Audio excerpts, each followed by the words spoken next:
Vamos a ver, aquí tenemos un ojo.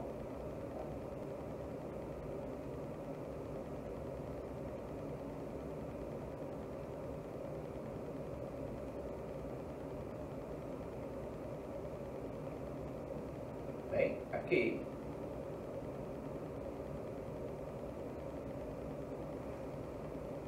Ya este sería, esto aquí sería el iris. Recordar, si lo vemos de frente, ya vimos el ojo de frente, es lo que vemos, color marrón, color azul, color verde, puede variar diferentes colores. Esto está conformado por fibras que son lo que es el iris, fibras que son meridionales y fibras que son circulares. Muy importante. Recordar que las fibras que son meridionales son inervadas por el simpático y las que son circulares por el óculo motor, tercer palo. Muy importante. Aquí vamos entonces a ir estableciendo hacia atrás el nervio óptico. Y vamos a llegar, en este caso es como un esquema diferente para hoy analizar. Vamos a llegar entonces hasta el cuerpo geniculado lateral. Me voy con esto para tener espacio. Cuerpo geniculado lateral. Y aquí vamos a hacer lo siguiente. Hay un área visual que se divide en primaria y secundaria. Vamos a establecer aquí.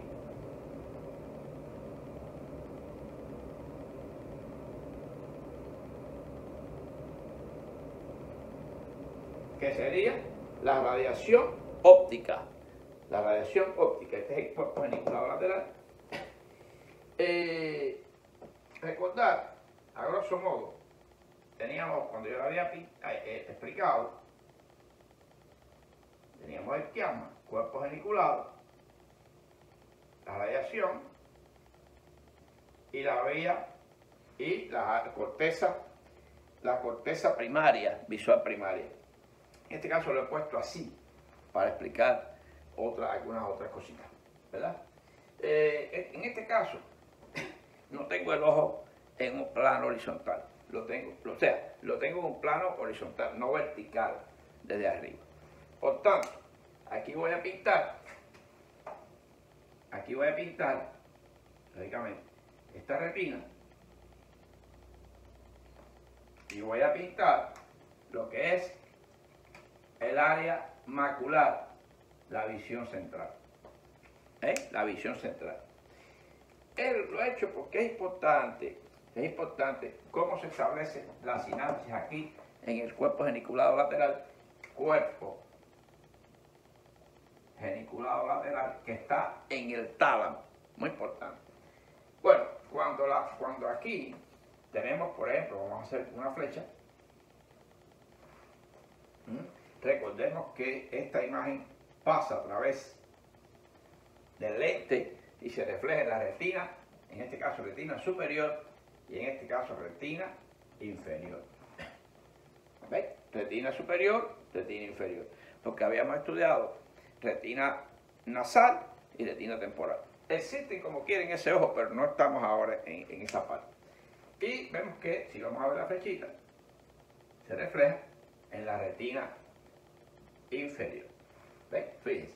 Y tenemos una visión directa que va hacia lo que es, vamos a pintarla en rojo para seguir bien aquí, una visión central.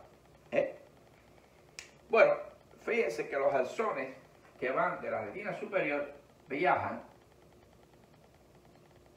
muy importante, y la retina inferior viaja por aquí. La retina, fíjense que la retina, al entrar, lo de la retina que recibe inferior, al entrar ya en el nervio, se va a ubicar hacia la parte superior y la superior hacia la parte inferior. Y ya va viajando y llegando aquí va a establecer sinapsis y va a viajar por la cintilla o radiación óptica superior y va a llegar al área aquí, secundaria, 19 por ejemplo. ¿Ven? Fíjense. Y la retina inferior viaja, hay un fascículo que se llama de Meyer, que sería este que está aquí, que va por el lóbulo temporal. Y este va por el lóbulo parietal. Hay conexiones que van de la parte anterior a la parte posterior de esas áreas visuales. Y fíjense que va, la retina superior ocupa la parte inferior y va a hacer su sinapsis aquí y va por el fascículo de Meyer, lo que son las áreas retinianas al área visual secundaria.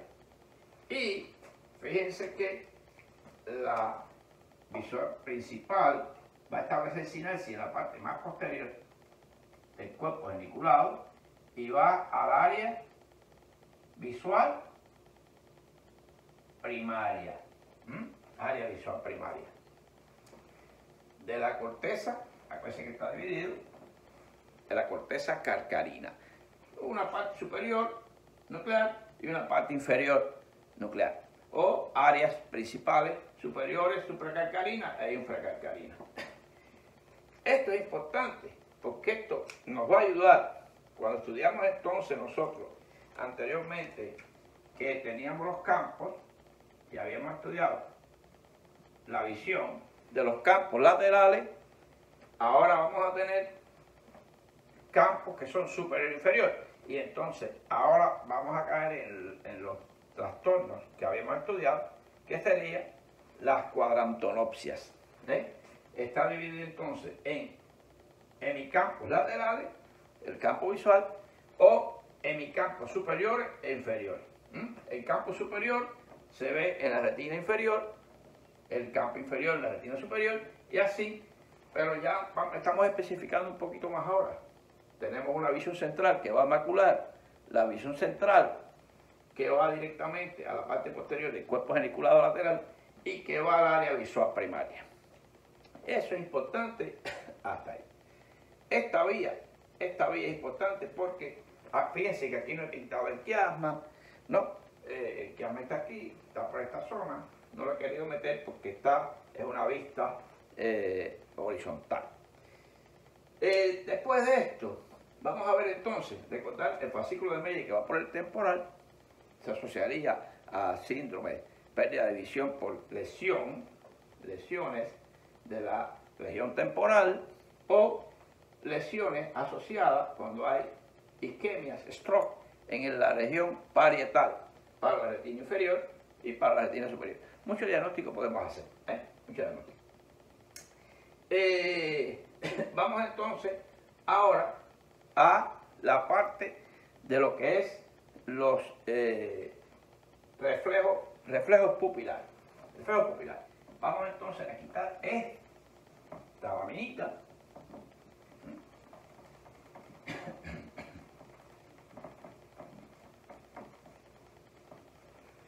Y vamos a pintar nuevamente un ojo, otra vez, no importa, pero para que no nos interfiera. Un ojo así y un ojo de frente.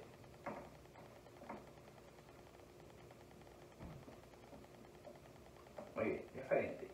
Vamos a pintar de nuevo aquí el iris, el cristalino, de nuevo. Y vamos a pintarlo de frente. Ya dijimos que habían fibras en ese músculo que son meridionales y otras que son circulares. Vamos a pintar las circulares el rojo. Muy bien. Y mantener en negro las que son meridionales. Las meridionales dijimos que están inervadas por el simpático. Y las circulares por el óculo motor. Muy importante. Y si lo vemos así aquí, vamos entonces a establecer la inervación. La inervación. Rápidamente vamos a ver que vendría aquí el óculo motor y vendría a esta fibrita el simpático. Recordando eso es muy importante porque cuando vengan los síndromes, si yo les digo síndrome de Creutzfeldt-Jakob, hay que saber por qué hay una miosis. O cuando le diga que hay una midriasis, por qué hay una midriasis, quién ha fallado.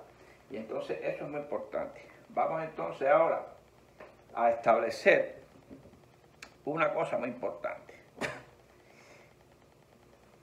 En uno de los temas anteriores le había explicado que todo es arco reflejo. Claro, la vía visual tiene una vía aferente y tiene una vía eferente. Vamos a ver ese dato que les puse ahora, es muy importante. Vamos a pintar a grosso modo, vamos a pintar dos ojos, vamos a pintar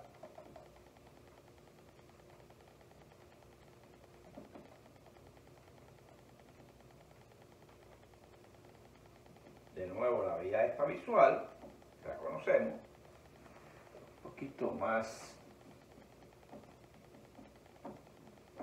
grande aquí.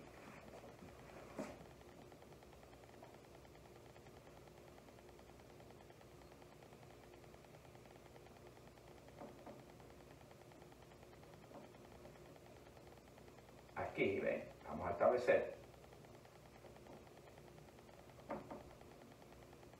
la vía visual, la radiación óptica de nuevo, área visual primaria, cuerpo geniculado lateral, Vamos a agregar aquí una nueva estructura en el día de hoy.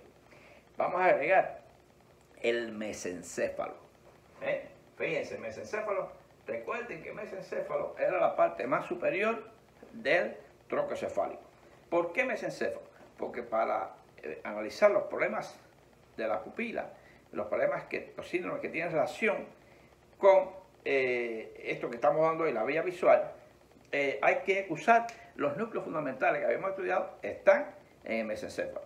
Yo les refiero, señores, que todo el que me esté siguiendo, que esté interesado en esta materia, tiene que revisar los videos anteriores que yo he ido dando, porque antes de hablar de esto, por eso es que tuve que dar anatomía del tronco cefálico, tuve que dar después los núcleos, los pares craneales, después tuve que dar los pares craneales, y ahora entonces, para poder entender estas patologías, ¿de dónde vienen?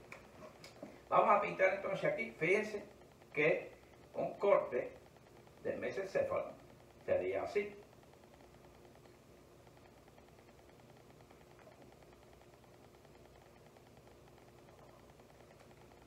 Bien, ¿qué tenemos ahí?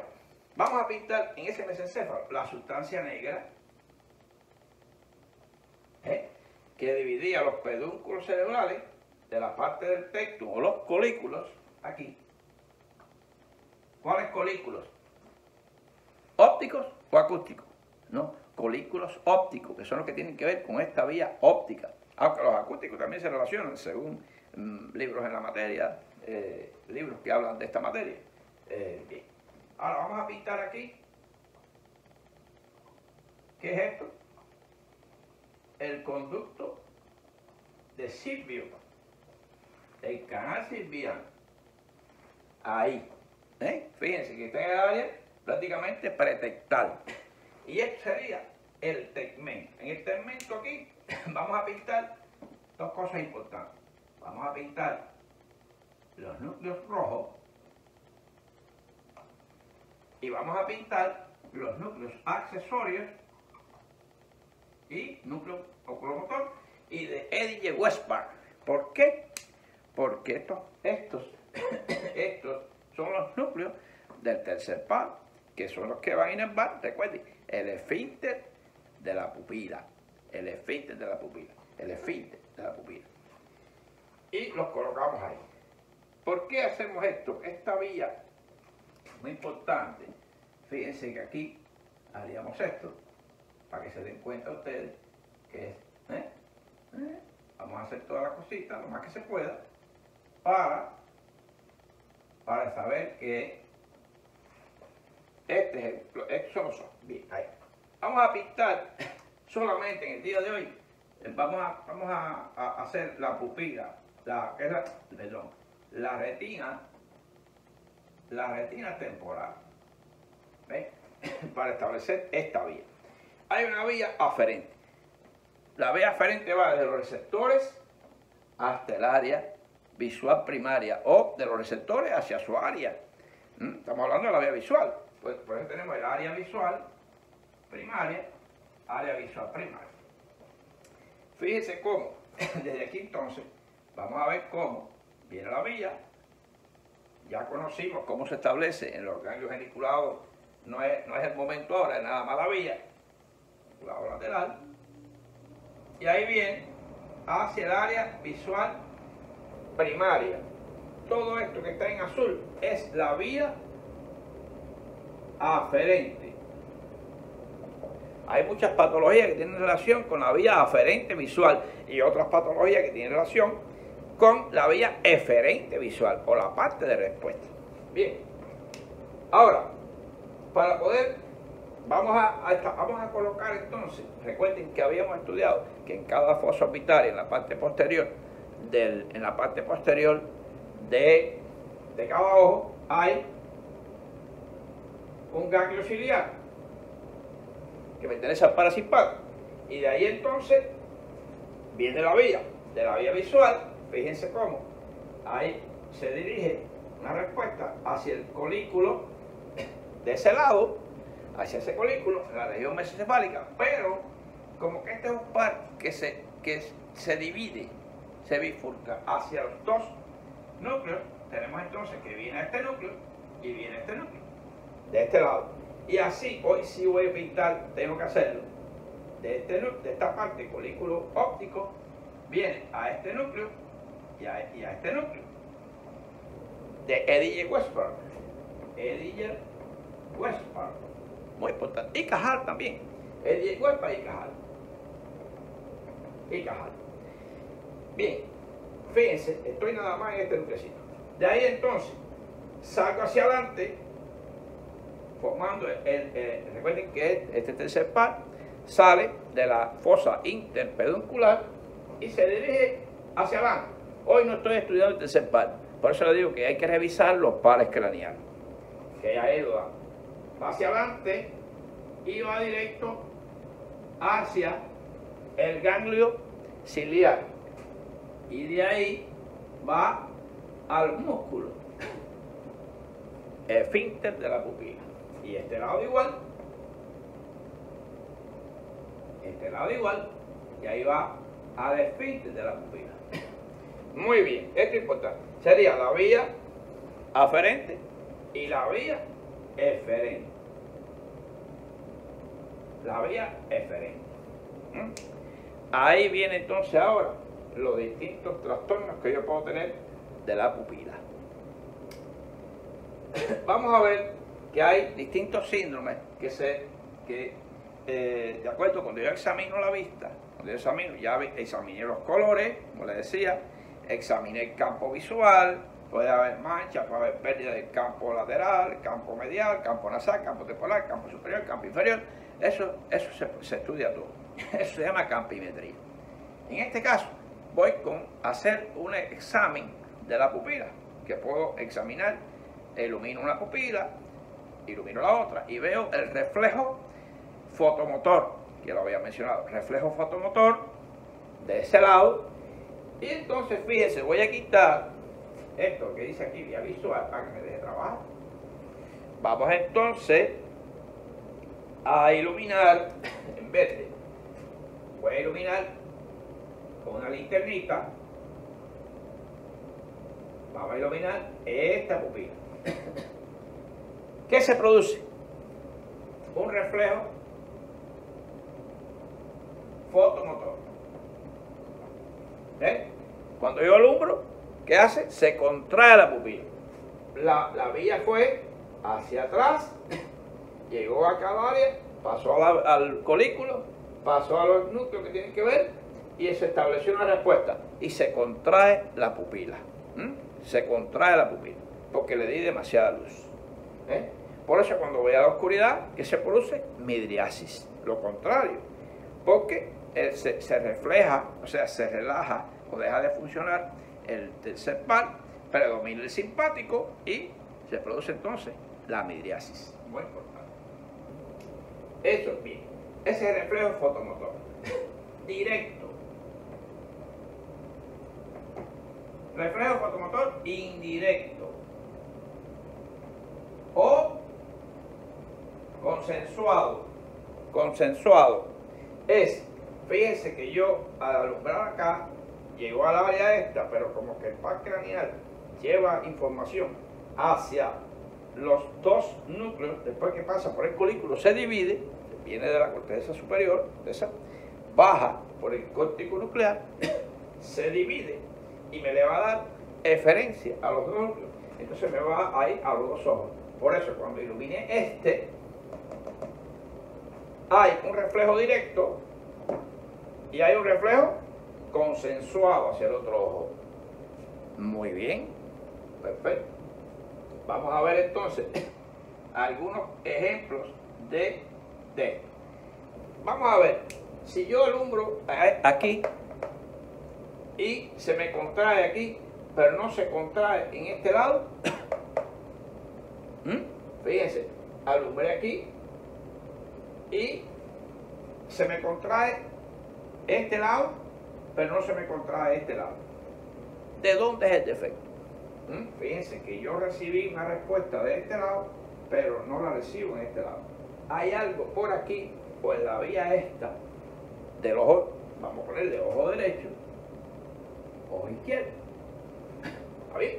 Alumbré el ojo derecho y en el ojo izquierdo no se me contrae la pupila. Ha habido algo que me está afectando esta vía. Esta vía. Importantemente. Esto sería un defecto eferencial del ojo izquierdo.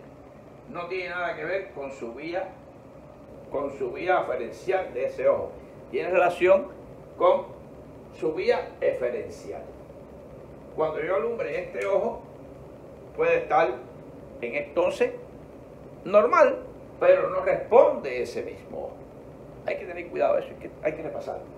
Lo que quiero que se entienda es esta vía. Cada ojo va a recibir de un mismo nervio. De este de acá también va a recibir. Alumbré el derecho, se me debe contraer ambos, como reflejo directo y consensuado. No hay consensual aquí, hay un trastorno de locomotor del ojo izquierdo. ¿Ven? Ahora bien, vamos a ver, alumbro el ojo y no se me contrae, fíjense, ninguno de los dos. ¿Qué pasó con esto?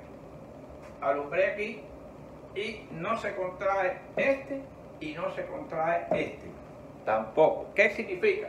Que hay algo en la vía aferencial que no le da eferencia a ninguno de los dos oculomotores. Muy importante. En este caso tenemos un reflejo fotomotor directo bilateral afectado. Quiere decir que hay un problema ¿dónde?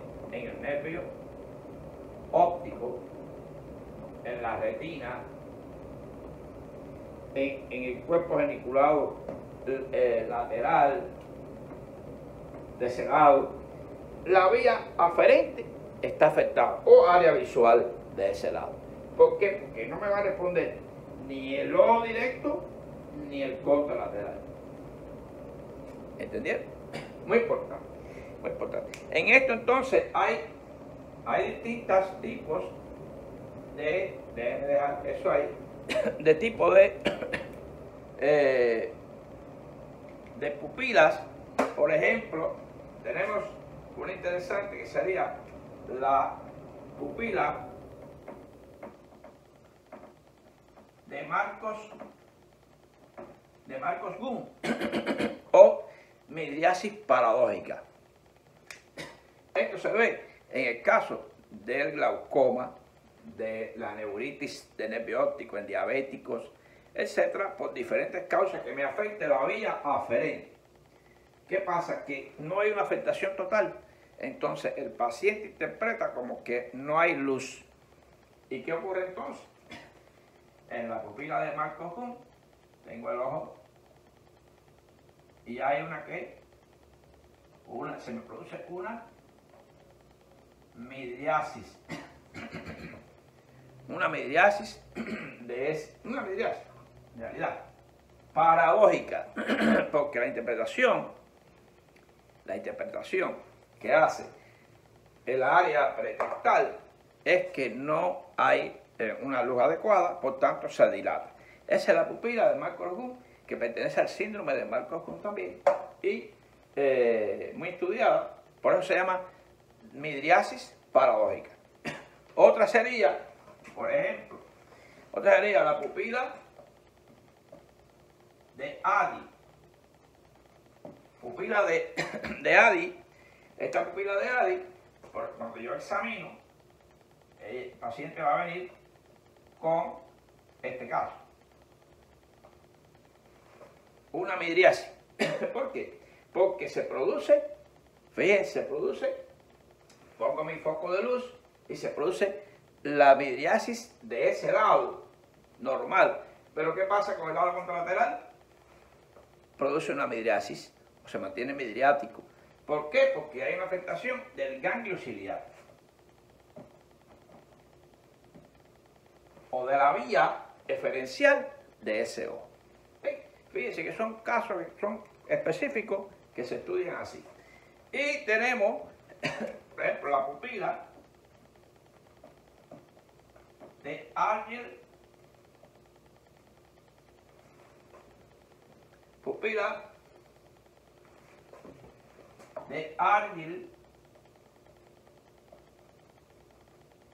Robertson.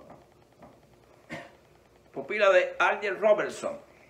Este niño, por lo general a veces puede ser niño, tiene una afectación en el área pretectal, allá atrás, aquí, pretectal, y por tanto va a haber una dilatación de la pupila, pero responde bien a los reflejos fotomotores, o sea, a la luz, a lo que es el efecto de acomodación, trabaja normalmente, pero tiene problemas con dilatación de la pupila, no responde exactamente al área de dilatación por la luz. O sea, hay una disociación ahí y se puede ver en sífilis, se puede ver en diferentes afectaciones que son del área pretectal. Son más ejemplos, hay muchos ejemplos, hay problemas pupilares.